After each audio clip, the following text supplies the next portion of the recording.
अस्सलाम वालेकुम औज़ुबिल्लाहि मिनश्शैतानिर्रजीम बिस्मिल्लाहिर्रहमानिर्रहीम। पाकिस्तान इलेक्शन 2024 अब ख़त्म हो चुके हैं। इस वक्त उनके बाद के मरहलाजात जारी हैं। इलेक्शन के बाद का मरहला कड़ी आज़माइश का वक्त शुरू हो चुका है। इंतखाबात जमहूरियत का बुनियादी अंसर होते हैं। अवाम ने अपने मसाइल मद्देनज़र रखते हुए वोट दिया या नहीं, ये फ़ैसला तो अवाम को खुद करना है। इस इलेक्शन की दिलचस्प बात यह रही है कि इसमें खारजा पॉलिसी को इशू नहीं बनाया गया। इत्तेहादी हुकूमतें तो हर जगह बनती हैं, जर्मनी से जापान तक हर जगह बन रही हैं। अगर वाज़ेह अक्सरियत हो तो कानून साजी और मंशूर पर अमल आसान हो जाता है। हमारा असली चैलेंज माशी है। इंतखाबी मुहिम में भी मईशत पर फोकस रहा। सियासी क़यादत, अवाम और इदारों को माशी बहाली के लिए मिलजुल कर काम करना होगा। रोज़गार, अफराद-ए-तर, डॉलर की बढ़ती हुई कीमत, घरों की तामीर और तवानाई पर फोकस करना होगा। जब हमारी मईशत का किरदार कर्ज़ों पर होगा तो क्या हम दुनिया से कटकर तरक्की कर सकते हैं?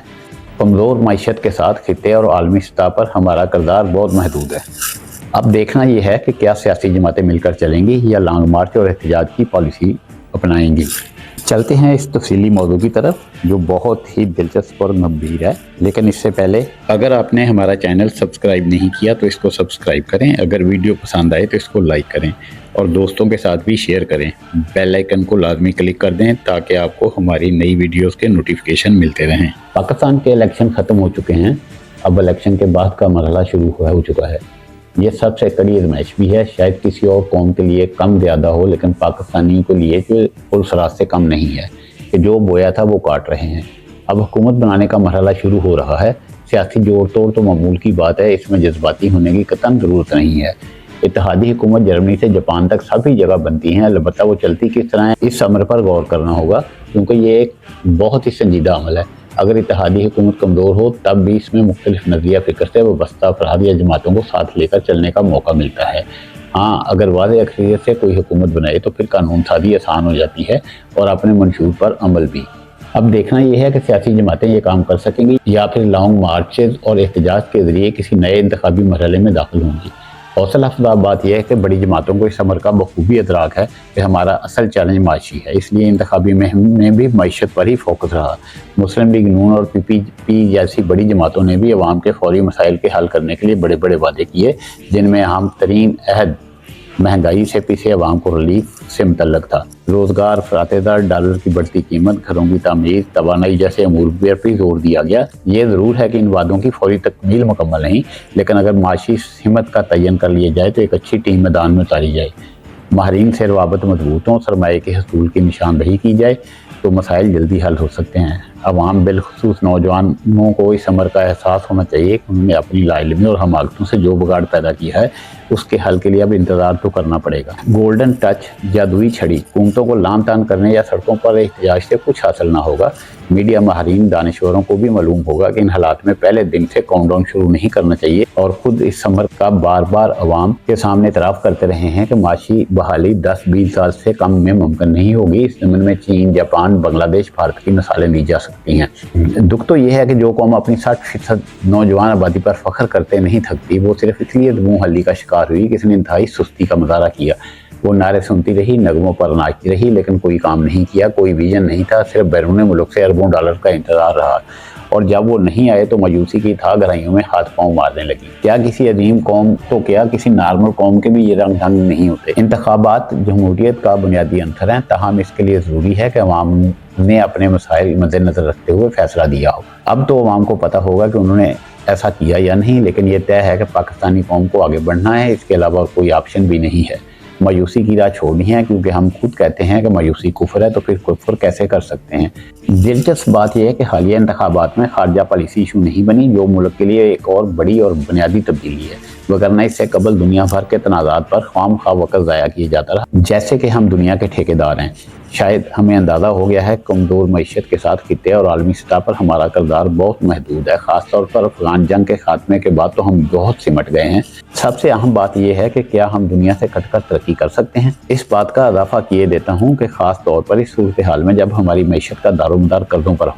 नीज़ किसी भी पार्टी ने IMF को फ़ौरन खैरबाद कहने की बात नहीं की, यानी अब बात है कि अब इससे मामलात किस तरह तय करने हैं। ये नई हुकूमत के लिए एक बड़ा इम्तहान होगा। ताहम एक बात तय है कि कौम की मज़ीद मुआशी अय्याशी और फजूल खर्ची बर्दाश्त नहीं की जा सकती, वरना कोई भी हुकूमत आ जाए गिरावट जारी रहेगी। उम्मीद तो यही है कि कौम खास तौर पर पढ़े लिखे अफराद इन लम्हात को नहीं भूले होंगे जब PTI और PDM के वज़ीर-ए-आज़म दोस्त ममालिक के सामने $1 के लिए गड़गड़ाते रहे और IMF नाक गड़गड़ाती रही। ये असल में पूरी कौम की सुखी थी, चाहे इससे किसी भी नाम से जोड़ दिया जाए। ये बड़ी तल्ख यादें हैं जिन्हें साल 2 साल नहीं गुजरे। इन्हें भूलना इसलिए भी मुमकिन नहीं कि हालात यूं के त्यों हैं। मंजिल कठिन है और रास्ते बहुत तवील हैं। नौजवानों से गुजारिश है कि इधर उधर भटकने से कुछ नहीं होगा। वो दानिशवर जो बैरून मुल्क असाइलम के मज़े लूट रहे हैं और नुमाए हुए हैं, ज़रा इनके मादी की तनख्वाहें और मराहत ही देख लें। दर हकीकत खेल तो अब शुरू हुआ है। हमारे यहाँ ग्रैंड माशी डायलाग का बहुत जिक्र किया जाता है। अगर सियासी जमातें मुत्तफिक हों तो डायलाग ज़रूर होने चाहिए, लेकिन ध्यान रहे कल कलां कोई इसी को निशाने पर ना ले ले। जैसे मसाके जमहूरियत के साथ हुआ, असल अहमियत पार्लिमान की है, लिहाजा इसी तरह डायलाग किसी गोलमेज कॉन्फ्रेंस या इज्तिमात की बजाय पार्लिमान ही में होने चाहिए ताकि इसकी बालादस्ती कायम रहे। फिर इस तरह की सरगर्मी महज अवाम को खुश करने के लिए ना हो, बल्कि इसके जरिए इन्हें वादे सिमत दी जाए और मुल्की तरक्की के लिए रात दिन एक करने पर आमादा करने की कोशिश की जाए। ये बात कहने में जितनी आसान लगती है, अमली तौर पर उतनी ही मुश्किल है। एक ऐसी कौम जो कर्ज की मैच पीने की आदी हो, जिसने कभी अपने रहनुमाओं से ये ना पूछा हो कि जो कर्ज लेते हो जाता कहाँ है। टेक्नोलॉजी की बातें होती हैं लेकिन वो कहाँ है। मसला ये है कि जिस मुल्क की पार्लिमान दुनिया भर के तनाज़ात पर कोई जज्बाती करारदादें मंजूर करती हो, लेकिन उसे अपने अवाम की हालत नज़र ना आती हो और लोग भी ना पूछते हो कि पार्लिमान में क्या हो रहा है, तो वहाँ क्या तवक्कात रखी जाएंगी। अफसोस तो ये भी है कि हमने अपनी पार्लिमान को मजाक बनाने में कोई कसर नहीं छोड़ी। सियासी जमातें इस पर तनकीद नहीं, इसकी तहकीर करती हैं। शायद हमने कभी ये सोचा ही नहीं कि हमारे अपने मुंतखब नुमाइंदे हैं, इन्हें नीचे दिखाकर दर हकीकत हम खुद नीचे जा रहे हैं। सोशल मीडिया के जरिए जिस तरह पार्लिमान की ट्रोलिंग की गई, इससे रियासती इदारों पर कारी जख्म लगे। मुंतखब नुमाइंदों के एहतसाब का असल फोरम पार्लिमान है, लेकिन अगर इसे बेअसर करके फैसला टाक शोज और सड़कों या अदालतों में किया जाए तो फिर वही कुछ होगा जो गुज़श्ता बरसों को देखने में मिला। पंजाब में 1.5 साल तक कोई मुंतखब हुकूमत ही ना रही। सूबाई असम्बली रोज़ नया तमाशा पेश करती रही। शायद शौरी कोशिश की गई कि बड़े सूबे के अवाम का हर जमहूरी इदारे से एतबार उठ जाए और इन्हें अपना मुल्क बनाना रिपब्लिक या दवालिया नजर आए। हुक्मरानों और वज़रा से 100 इख्तलाफात करें, लेकिन इनका कड़ा मुहासबा करें, लेकिन इन्हें काम तो करने दें। ये नहीं कि इधर कोई वज़ीर-ए-आज़म बना उधर उसके खिलाफ तहरीक शुरू कर दी जाए। नीज़ अदलिया को भी पार्लिमान का मुतबादल बनाने की कोशिश नहीं करनी चाहिए। हर आईनी इदारे की हदूद मुतय्यन है, तो अगर वो अपनी हदूद में रहेंगे तो बहुत से मसाइल खुद ब खुद हल हो जाएंगे। हुकूमतों का एहतसाब पार्लिमान और अवाम को करने दें, वगरना ऐसा वक्त भी आ सकता है जब अवाम के टैक्स से मिलने वाली भारी मराहत किसी को भी दस्तयाब ना रहें। हुकूमत में आने वालों को यकीनन इल्म होगा कि जमहूरियत सिर्फ रूलिंग पार्टी का नाम नहीं, बल्कि ये अपोजिशन और हुकूमत दोनों से मिलकर बनती है। किसी को नीचा दिखाने या जेल में भेजने से अफरा तफरी के सिवा कुछ हासिल नहीं होगा। इनसे ज़्यादा कौन जानता है कि अब इस तरह के इक़दामात की कोई गुंजाइश नहीं रही। पाकिस्तानी कौम पहले से भी बहुत तकलीफ दे तकसीम देख चुकी है, जो किसी नज़रिए के बजाय ज़ाती दुश्मनी या मुखालफत पर मबनी थी। दुनिया गज़ब की चाल चल रही है। बहुत से मुस्लिम ममालिक भी तरक्की करती दुनिया के हम कदम हैं। बांग्लादेश, तुर्की, सऊदी अरब, इंडोनेशिया, मलेशिया रोल मॉडल बन चुके हैं।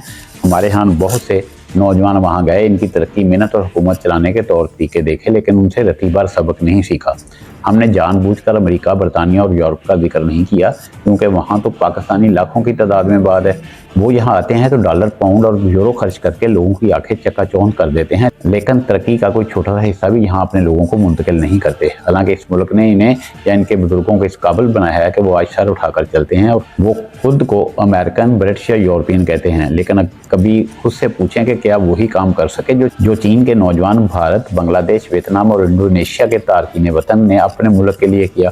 हुकूमतों और अदारों पर तनकीद करना बहुत आसान है, लेकिन अपने गिरेबान में भी झांक लेना चाहिए। अब जबकि इंतखाबात ख़त्म हो चुके हैं, हुकूमतें बनने जा रही हैं, लाजमी है कि यहाँ इत्तेहादी हुकूमत ही बनेगी। देखना अब ये है कि सियासी जमातें मिलकर चलेंगी या वही साबका रवश रखते हुए लांग मार्च और एहतजाज जारी रखेंगी। खुदा हाफिज़।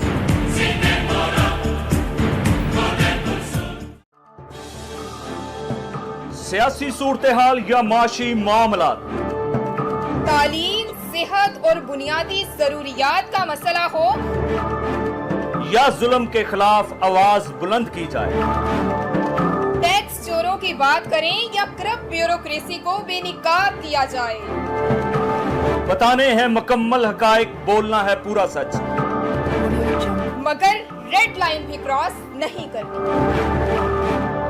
रेड लाइन मियां इफ्तिखार अहमद के साथ।